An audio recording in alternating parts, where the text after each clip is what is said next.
इज्जत। जेठानी जी, यह क्या है?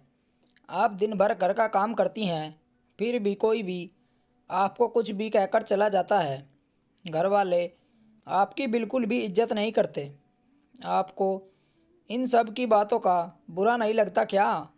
यह सुनकर निहारिका बोली, सोनम, मैं ना तो तुम्हारी तरह संपन्न परिवार से हूँ और ना ही नौकरी पेशा है। मेरे पति और ससुराल वालों को पता है कि मेरी ओर से कोई बोलने वाला नहीं है। मेरे माँ पापा साफ कह देते हैं कि वे मेरे ससुराल से कोई बहस नहीं करेंगे। अगर कुछ हुआ तो मुझे ही सुनाएंगे। इसलिए मैं घर की शांति के लिए चुप रह जाती हूँ। सोनम ने दृढ़ स्वर में कहा, भाभी, यह लोग आपकी जरा सी भी कमी पर घर में कलह मचा देते हैं। क्यों नहीं समझते कि आप भी किसी की बेटी हैं? और भाभी, क्या घर की शांति का ठेका आपने अकेले ले रखा है? अपने लिए खुद ही खड़ा होना पड़ता है। आपके चुप रहने से ही इन लोगों की हिम्मत बढ़ी है। आप खुद को अकेला मत समझिए, मैं आपके साथ हूँ। रही पैसों की बात, तो आप में इतना हुनर है कि मैं आपको कमाई का कोई ना कोई रास्ता ज़रूर बता दूंगी। लेकिन पहले आपको मेरी बात माननी होगी। अपने अपमान को अपनाना बंद करना ही होगा। यह सुनकर निहारिका ने भारी आवाज़ में कहा, सोनम, मैं कर ही क्या सकती हूँ? यह लोग तो मुझे मायके तक नहीं जाने देते। कहती है, तुम चली गई तो घर का सारा काम कौन करेगा? निहारिका बहुत ही स्नेही और धैर्यशील स्वभाव की औरत थी। घर की हर जिम्मेदारी वह बखूबी निभाती थी। उसने अपनी देवरानी सोनम से भी बहन जैसा अपनापन दिखाया था, लेकिन बदले में उसे अपनी सास से ताने, देवर से उपेक्षा और पति से बेपरवाही ही मिली। सोनम ने भाभी का हाथ पकड़कर धीरे से उनके कान में कुछ कहा। अगली सुबह सभी लोग अपनी अपनी दिनचर्या में व्यस्त थे। अचानक धड़ाम की जोर की आवाज़ आई। रसोई में बर्तन के गिरने की खटपट के साथ ही निहारिका की दर्द भरी आवाज़ सुनाई दी। सारे लोग घबराकर रसोई की ओर आए। अंदर का दृश्य देखकर उनके सबके होश उड़ गए। निहारिका फर्श पर गिरी पड़ी थी और चारों ओर बर्तन बिखरे पड़े थे। निहारिका को जमीन पर गिरा देख सास रत्ना जी ने ताना मारते हुए कहा, उठो जल्दी से, क्या भैंस की तरह पड़ी हो? देखने से काम हो जाएगा क्या?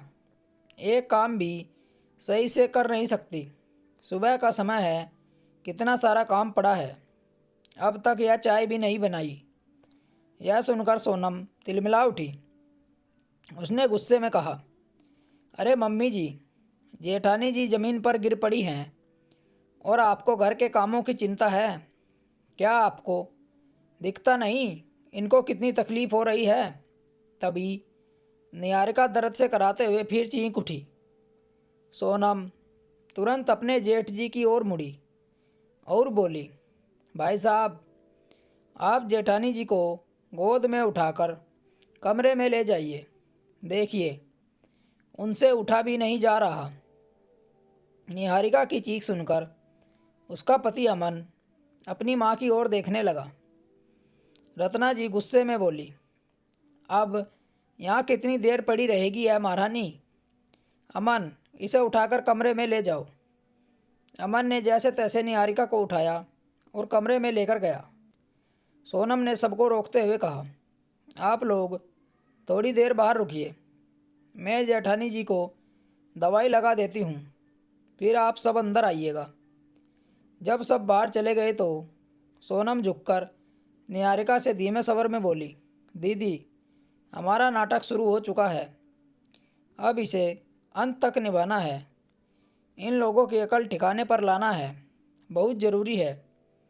कुछ देर बाद सब लोग कमरे में आए।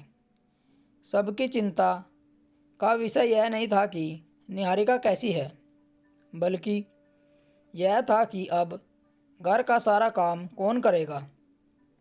सोनम ने तुरंत कहा, मम्मी जी, आप लोग चिंता मत करिए, मैं आज ऑफिस से छुट्टी ले लेती हूँ और जेठानी जी को अस्पताल दिखाने ले जाऊँगी।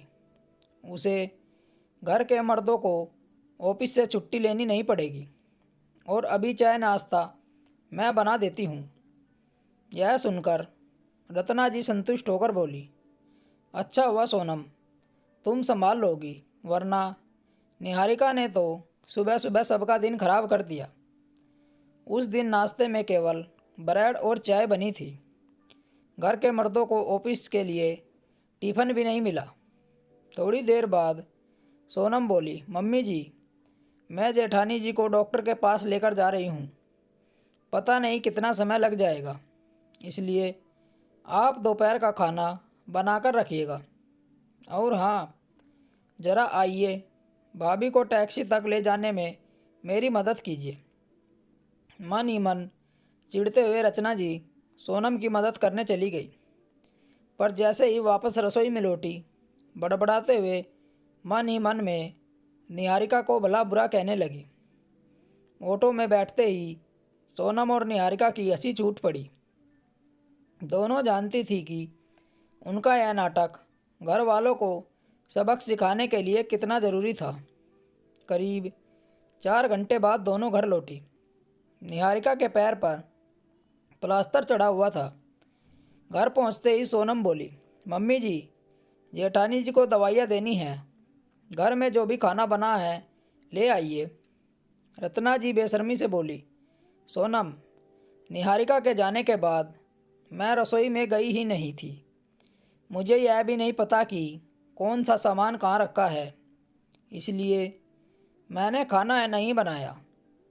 यह सुनकर सोनम तीखे स्वर में बोली, वैसे तो आपकी नज़र में जेठानी जी की कोई इज्जत नहीं, लेकिन आज जब एक दिन आपको खाना बनाने को कहा गया तो आपसे वो भी नहीं हुआ।